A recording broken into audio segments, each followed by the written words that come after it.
Okay. మీ life మొత్తంలో ఒక best compliment ఎవరి దగ్గర నుంచి వచ్చిందా sir? From in the industry. చాలా వచ్చింది. ఇన్ఫ్యాక్ట్ నేను ఆరణికాండం అని ఒక సినిమా చేశాను తమిళ్లో. దానికి చాలా పేరు వచ్చింది. దాని ముందు గోవా అని ఒక సినిమా చేశాను. దాంట్లో ఒక గే క్యారెక్టర్ ప్లే చేశాను నేను. దానికి చాలా పేరు వచ్చింది. ఇండస్ట్రీ వచ్చి చాలా పెద్ద డైరెక్టర్స్ ఫోన్ చేసి ఇది ఎక్స్పెక్ట్ చేయలేని ఒక క్యారెక్టర్ సంపద మనం ఎక్స్పెక్ట్ చేయలేరు నువ్వు చేసావని. అలాంటి ఒక క్యారెక్టర్ నేను తెలుగులో వెయిట్ చేస్తున్నాను. అలాంటి క్యారెక్టర్ తెలుగులో చేయాలి. Okay sir. అట్లాగే ఫుల్ లెంత్ హీరోకి ఎప్పుడైనా ఏమైనా స్టోరీస్ వింటున్నారు?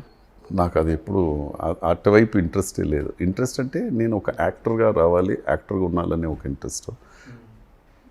హీరోకి రావాలి, హీరో చేయాలి అంటే ఇప్పుడు చాలామంది హీరోస్ అంటే హీరోస్, విలన్స్ అంటే విలన్స్ ఉన్నారు. ఇప్పుడు విజయ్ సేతుపతి లాంటి వాళ్ళు ప్రతి క్యారెక్టర్ని ఓకే చేస్తున్నారు. అట్లా మీకేమన్నా ఎవ్రీ క్యారెక్టర్ చేయాలి? అది క్యారెక్టర్ యాక్టర్. నేను అది అలా ఉండాలనే నా కోరిక. అన్నీ చేయాలి. ఆయన మీద మీ ఒపీనియన్ ఏంటి, విజయ్ సేతుపతి గారి మీద? నాకు విజయ్ సేతుపతి చాలా సంవత్సరాల నుంచి తెలుసు. అండ్ ఈరోజు వచ్చి విజయ్ సేతుపతి ఎక్కడున్నాడో అది టోటల్ 100% అతను హార్డ్ వర్క్. ఇంకెవరు లేరు. ఎవరో ఆపర్చునిటీ ఇచ్చారు, ఛాన్స్ ఇచ్చారు, అదన్నీ కాదు. అతను టోటల్ 200% హార్డ్ వర్క్. ఆ ఫోకస్ వదలకుండా నేను చేస్తాను చెప్పిన ఆ కారణం, అది ఒకే కారణం అతన్ని అక్కడ తీసుకెళ్ళింది. అక్కడ ఈరోజు అక్కడ ఉన్నాడంటే 100% క్రెడిట్ అతనికే, ఇంకెవరికి లేదు. Super sir. నిజంగా ఆయన ఇప్పుడు ప్రజెంట్ తెలుగులో కూడా ఫ్యాన్ బేస్ భయంకరంగా పెరిగిపోయింది. ఎందుకంటే గుడ్ ఆర్టిస్ట్ కదా, ఎక్స్ట్రాడినరీ యాక్టర్. మీ ఒపీనియన్ ప్రకారం సినిమా అంటే ఏంటి? మీరు ఎట్లా చూస్తారు సినిమాని?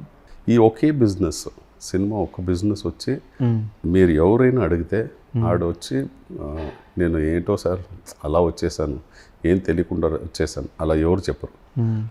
ఈ బిజినెస్ని లవ్ చేసిన వాడే సినిమాకి వస్తాడు. మీరు బయట వెళ్తే కార్పొరేట్లో ఎన్నో మంది చూడవచ్చు, సాఫ్ట్వేర్లో చూడవచ్చు. వాళ్ళని ఒక చోట్ల అడిగితే వాళ్ళు చెప్తుంది ఏదో తెలియదు సార్, అప్పుడు చదివేశాను, వచ్చి ఇప్పుడు పని చేస్తున్నాను, దీని నుంచి బయట వెళ్ళాలంటే ఎక్కడ వెళ్ళాలో తెలీదు, అలా ఉంటారు. But cinema is the only business where people come wanting to be in cinema.